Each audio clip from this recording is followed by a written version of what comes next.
Yep, I'm in my little office. It doesn't deserve to be called a studio, but this is where I record a lot of vocals and write songs and stuff. Got That's my little awesome. desk over there, and this is the wall I always sit in front of. So this is the Yeah, wall. that's the wall. Yeah, And that's awesome. but yeah, out here at home, just sent the kids off to their little homeschool thing, and Yeah, that's um, awesome. pumped to hang out. I think we're on with 3 or 4 different kind of people outlets today. So excited just to connect everybody. But you guys Yeah. are first. So, Phil, have you been traveling much, or has it been kind of? I mean, this year's been difficult, right? Without no touring and.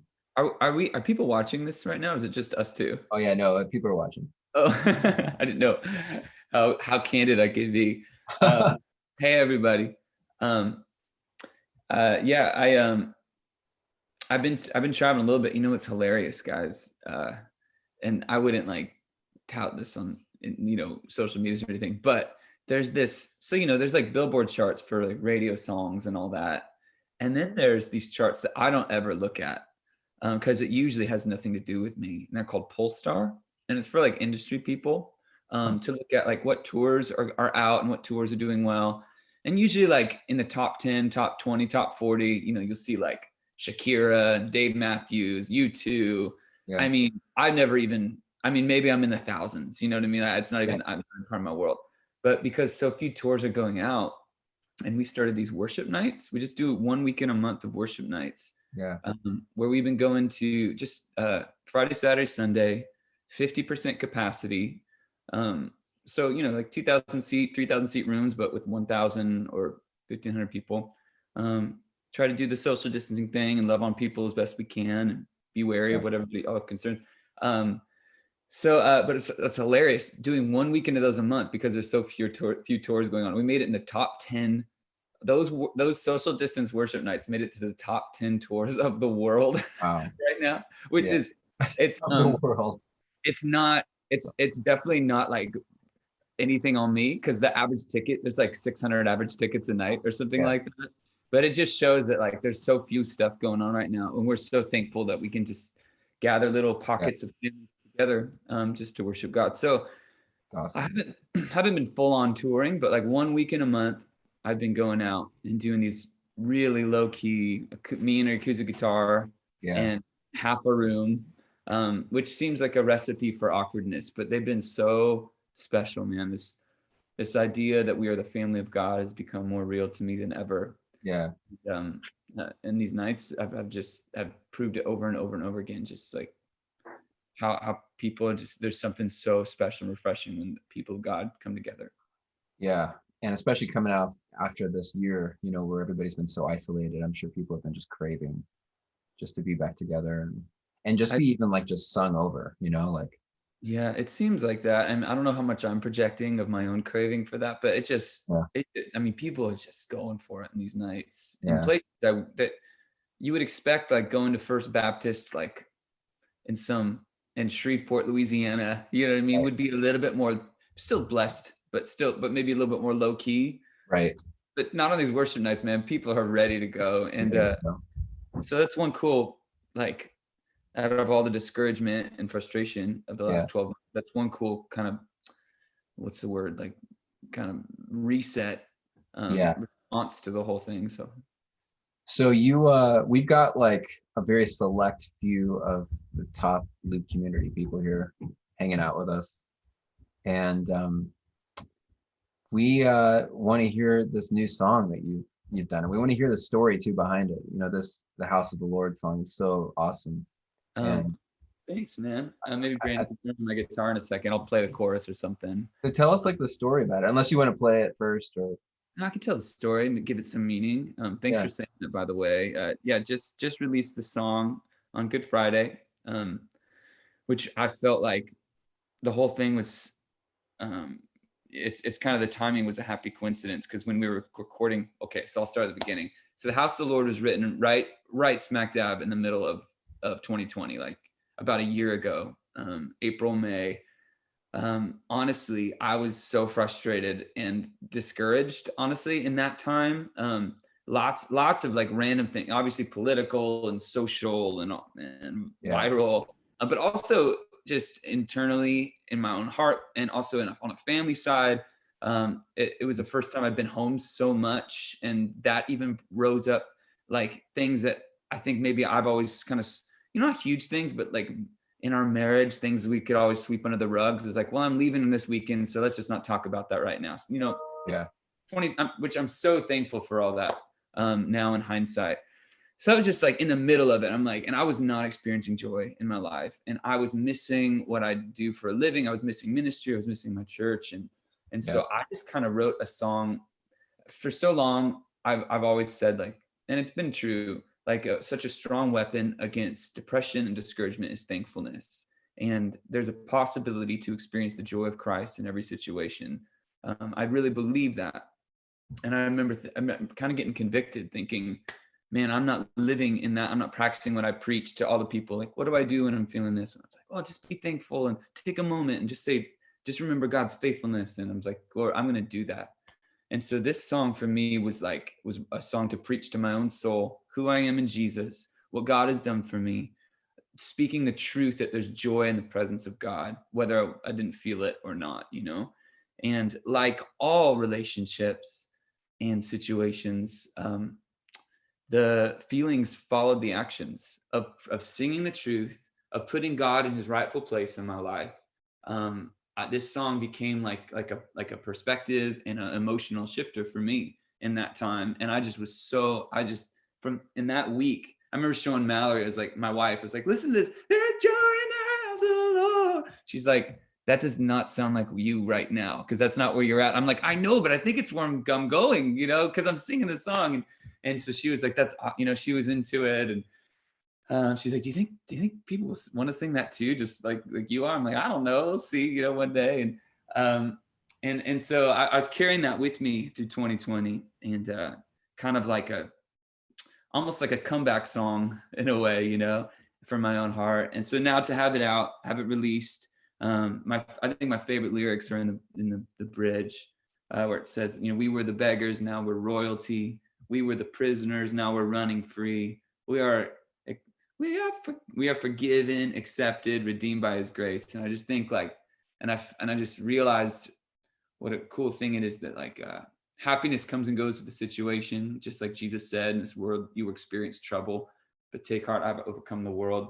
Happiness will come and go, but joy can be there deeper, because joy is not based on the situation. It's based on who we hope in and who he says we are. And so let me, 1 second. My old trusty Taylor here. Yeah, awesome. Let's see. So it's like, the verse, it's all pretty simple too. I lead it once in a while at this church called Harvest Christian Fellowship with Greg Laurie. And we just did this song last weekend. And it was the first time I ever led it. It was, and it's a pretty chill church. People will sing out, but it's that Southern California vibe. This is awesome. People sing out. I wouldn't call it charismatic necessarily, but it was a little bit of a praise party going on there. Because I think it's kind of like a comeback song for our church too. We're all back together finally. And so it goes like this. The verse is, we worship the God who was. We worship the God who is. We worship the God who evermore will be. He opened the prison doors. He parted the raging sea. My God, he holds the victory. And the chorus goes, there's joy in the house of the Lord. There's joy in the house of the Lord today. And we won't be quiet. We shout out your praise. There's joy in the house of the Lord. Our God is surely in this place. We won't be quiet. We shout out your praise. And the second verse is we sing to the God who heals. We sing to the God who saves. We sing to the God who always makes a way. 'Cause he hung up on that cross, then he rose up from that grave. My God, still rolling stones away. hits the chorus again, there's joy in the house. That's killer. I love that walk up too at the end of that last It's like verse. changes in the verse. Yeah, it's Yeah, like that was cool. every verse is kind of simple, but then it gives it like a and and churches can do whatever they want. But I love moments in songs where you give a chance for the crowd to hear themselves, especially when you have a church with a big band.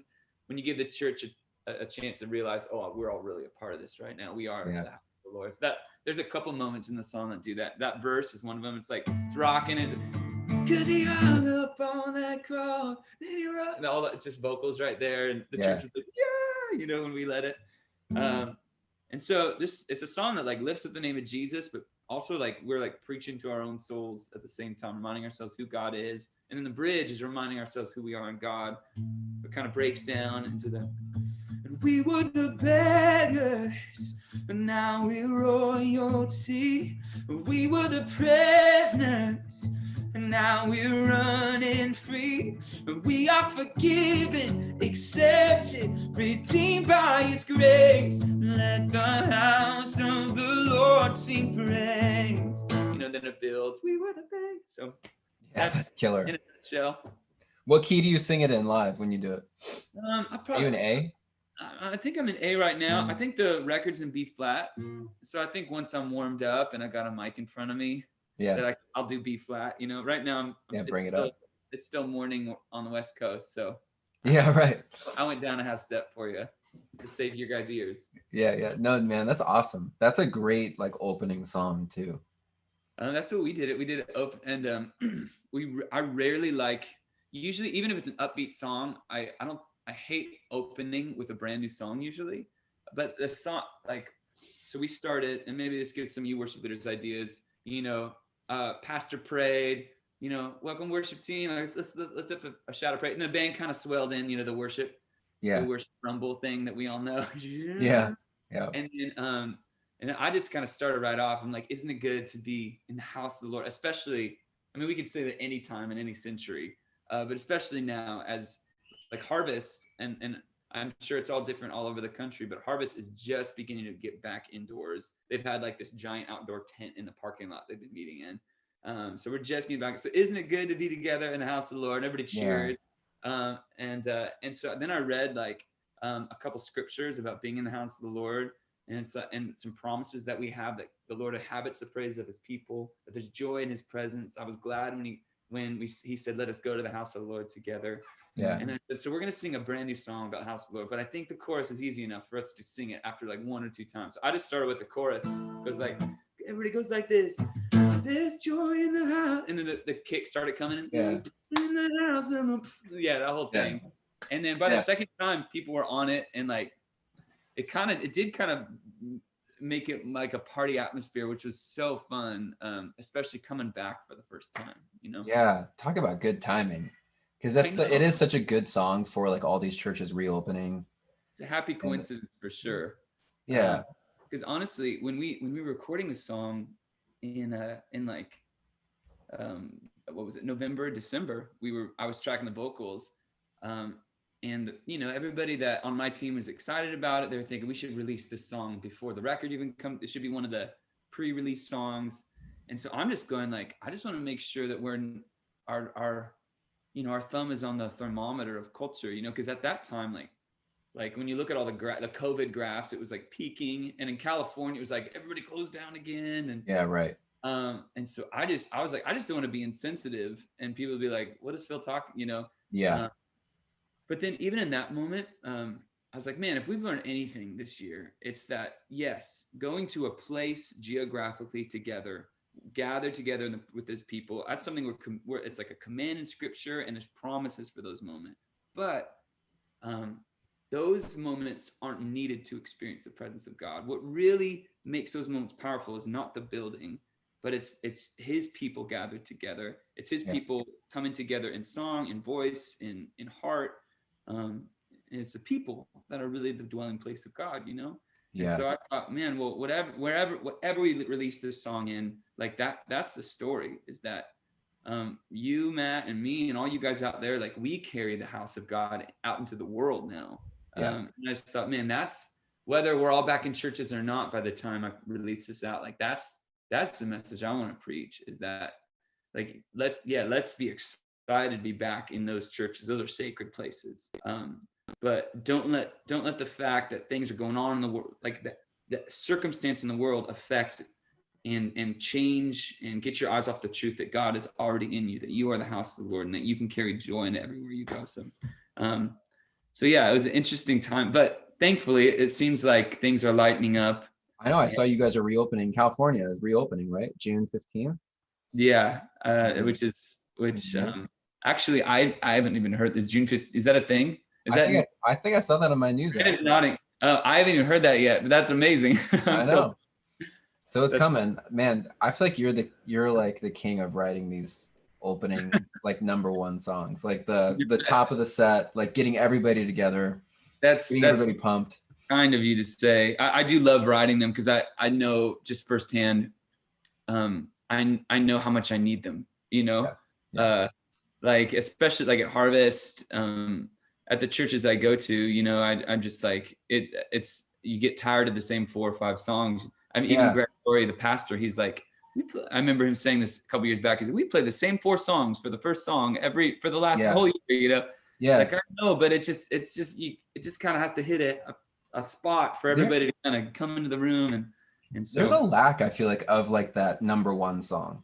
Like and I think it's hard as a songwriter too, like myself. Like for me, I find that first song, like those are hard ones to write. I feel like the easier ones are like the slow, you know, uh more yeah, worshipful kind of like it's more like easy you to and get God kind of cheesy, song. right? Yeah. It's easy for the fast ones to get cheesy lyrically. Do you know what Yeah, but helps? somehow Like, you don't, I don't know. So did you write this one on your own or did you co-write it with someone or I wrote all of it. So, like I said, in that day, just like I need to sing joy back to you, God. All of it except for the bridge. So all the verses and the chorus, um, and then not the whole chorus though. I had there's joy in the house of the Lord. There's joy in the house of the Lord today, and we won't cry. And then there's joy in the house of the Lord. They'll see us dancing on our chains, and we won't be quiet. But I always felt like, man, kind of a little bit chained out right now. Like I feel like I have got some song, like I already had like 2 or 3 songs in the works with the word chain in them, and I yeah. was like, I also just want to keep it like so up and so vertical. But I didn't know what to say there. And then I showed my producer Jonathan Smith this song, and he was just like, "Bro, like he's like, I want to lead that at my church." It's like, "Oh, cool." And I was like, "Do you have any bridge ideas?" And he said, "The one thing," he's like, "Yeah, I think we should work on the bridge, but the one thing in the chorus," he's like, "What if we don't say chains?" I'm like, "That's exactly what I'm feeling, man." And he's like, "Man, let's join the house of the Lord. Like God is in this place. Like what's that? He's like, what's that verse? Like, surely the Lord is here. I'm like, oh, our God is surely in this place. And he's like, yeah. It's like, sweet. Our God is surely, just very natural. And then Yeah. actually, we were working on a bridge for a while. We wrote like 3 or 4 bridges. And I just thought, and they were kind of like maybe landing in that more generic, like what you're talking about, that first song generic. So we sing worthy, holy, glory, like glory, honor, power, just like kind of those words you kind of go to when you don't think too hard, which are sometimes the right ones to go to, but it just felt like the whole song was so it just felt like it was a moment to preach, that bridge, Yeah. because it's all this vertical moment. It's like, okay, let's remind people who we are. And so I was out on a run, with pushing my little boy in a stroller, and I had my headphones in, and Jonathan FaceTimed me. So I had his little FaceTime in the cup holder, Yeah. just no shirt on, just running out in San Diego. Yeah. Uh, and while I was running, and he's like, bro, what if it was like when we were this, you did this, when we were that. I'm like, oh, like beggars to royalty. He's like, yeah. So we just I write a lot of songs when I'm out on jogs, which is a little bit weird, but That's interesting. So without an instrument, just like in your head. yeah, well, usually the other guy's on an instrument. I'm just like, but something about being out and like, I don't know, it's a blood pumping or whatever. So many songs have begun and finished Yeah. and out on runs, which is kind of funny. That's interesting. So someone in our chat window just asked a question. Graham Connor said, is there a song you've been leading for a long time that never seems to get old for you? Several probably. I'm just trying to think of a song I've been leading for a long time. I mean, it's all the hymns, you know. I'd be curious too, like what song you've written that you have to Oh, play all the time when you go out, but you're not sick of it yet. you know what? It's I'm kind of a just, weird question to ask, but I'm curious. you know, but I think it's like, it, you know, in some ways, like This Is Amazing Grace. In some ways, I'm very sick of it. You know what I Yeah, mean?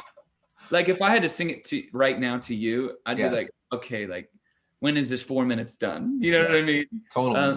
But in rooms, you know, especially specific, like even though it's an older song, it's a decade old now, just the familiarity of it and the memories of people are bringing into a room of like, I remember singing this in youth group, or we sing this at my church. I remember when this came on the radio and I was going through that hard time, you know, wherever people connected with it, everybody's kind of bringing that into the room. And so it adds this whole freshness, like as people, you know, the beginning starts, even, you know, the Yeah, line, and people cheer. It's like, oh yeah, I'm excited we're about to play this song, you know, and people are singing it out. So I think it's like, for me, it's the response to the songs and the inclusion of the church in the songs that keeps the songs fresh. And so like, so when I lead This Is Amazing Grace and people are singing, it's like, oh, I love this song. yeah, I it's can sing it fresh every day, again. you Yeah, know? So it's really just the songs, when the songs are working in the places they were written to work for, they just stay fresh. You're yeah, Beautiful in This Amazing Grace. I will say, if you ask me to play You're Beautiful right now, that I still, when that verse third, that if you don't know it, it's like that.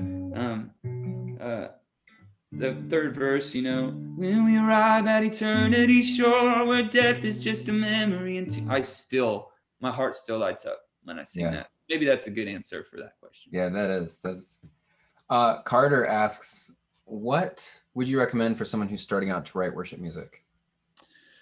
I would recommend, just do it, and don't be, first of all, just get it, just do it. Just think of your church, think of who you're serving, come with a servant's heart, an open heart, thick skin, open hands with all your ideas, and just start serving your church, by finishing songs, you know. And I don't even mean like because your church is even going to hear them, but I just mean like, if you're thinking about, how do I love the people that I'm leading, how do I love the people that I'm pastoring into a deeper place with Jesus, and you write songs from that perspective, you know, even if they start off simple,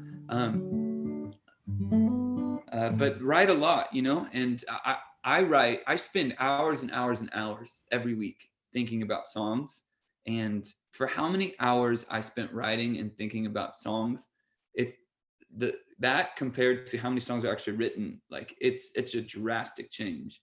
You know, one song every 2 weeks, one song a month that I'm excited about is really finished when I literally every day, sometimes for 10 minutes, other times for 3 hours, every day I think about songwriting. It's like, it's my second love behind my wife and my kids, you know, well, Jesus, third love.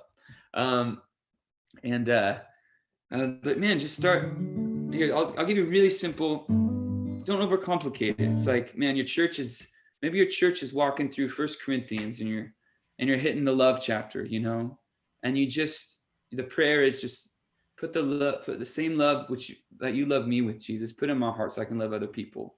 And then say that in a song.